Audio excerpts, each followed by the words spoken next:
Hi, ఎలా ఉన్నారు? ఈరోజు నేను మటన్ చుక్క చేసి చూపిస్తాను. ఇది రసంలోకి, సాంబార్లోకి చాలా అంటే చాలా బాగుంటుంది. ఒక్కసారి ట్రై చేసి చూడండి. మీకు ఎలా వచ్చిందో కామెంట్ చేయండి.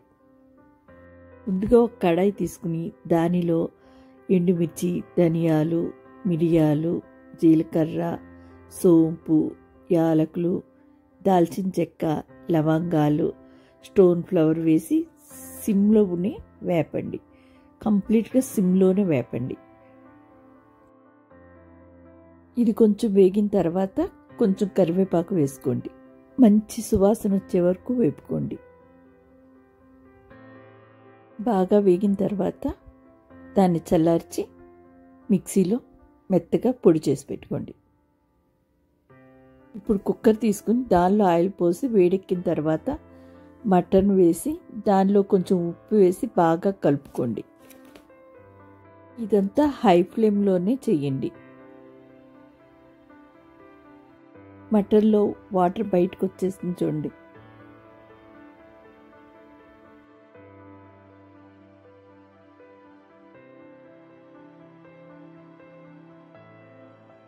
ఇప్పుడు ఇందులో అల్లం వెల్లుల్లి పేస్టు, కొంచెం పసుపు వేసుకుని బాగా వేపుకుందాం. ఇందులోనే నేను ఒక ఉల్లిపాయ కోసి వేసానండి. బట్ రికార్డ్ చేయడం మర్చిపోయాను, సారీ. ఉల్లిపాయ వేసుకోవడం వల్ల మనకి కొంచెం గ్రేవీలాగా అనిపిస్తుంది.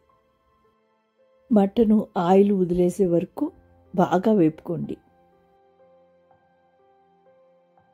ఇప్పుడు ఇందులో వేడి నీళ్ళు పోసుకుందాం. వేడి నీళ్ళు పోయటం వల్ల మీకు మటను సాఫ్ట్గా ఉంటుంది, జ్యూసీగా ఉంటుంది, గట్టిగా అయిపోదు. కుక్కర్ మూత పెట్టి 5 విజిల్స్ వరకు రానివ్వండి. ఇప్పుడు ఒక కడాయి తీసుకుని దానిలో ఆయిల్ పోసి ఒక బిర్యానీ ఆకు వేయండి.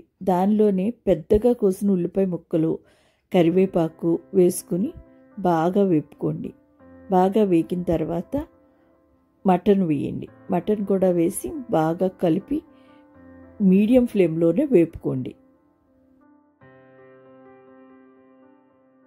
ఇప్పుడు మనం మిక్సీ చేసుకున్న మసాలా వేసి బాగా కలుపుకుంటూ మీడియం ఫ్లేమ్లోనే బాగా వేపాలి.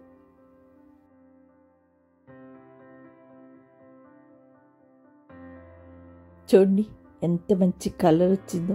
కలరే కాదు, వాసన కూడా అంతే బాగుంది. అసలు అరోమా చాలా అంటే చాలా బాగుంది. ఉల్లిపాయలు పెద్ద పెద్దగా కోసుకోవడం వల్ల మీరు కలుపుకునేటప్పుడు చాలా బాగుంటుంది. నాన్ వెజ్ కర్రీస్లో ఆయిల్ కొంచెం ఎక్కువే ఉండాలండి. అలా ఉంటేనే ఆ టేస్ట్ అది ఉంటుంది.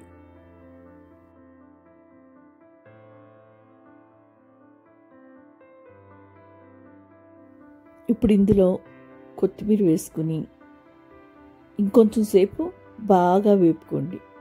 కొత్తిమీర అంతా మటన్కి బాగా పట్టేటట్టు వేపుకోండి.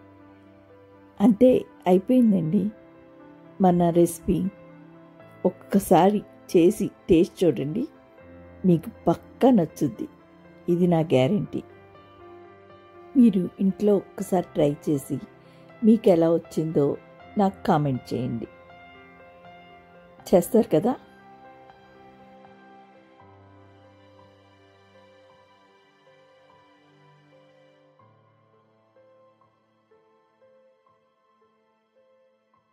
మీకు నచ్చినట్లయితే లైక్ చేయండి, షేర్ చేయండి, సబ్స్క్రైబ్ చేసుకోండి.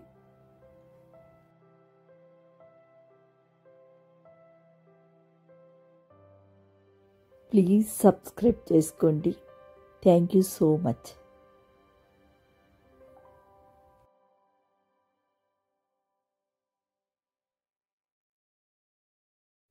రసము, సాంబారు అన్నాను కానండి, ఒట్టిగా కూడా తినేయచ్చు, అంత బాగుంటుంది.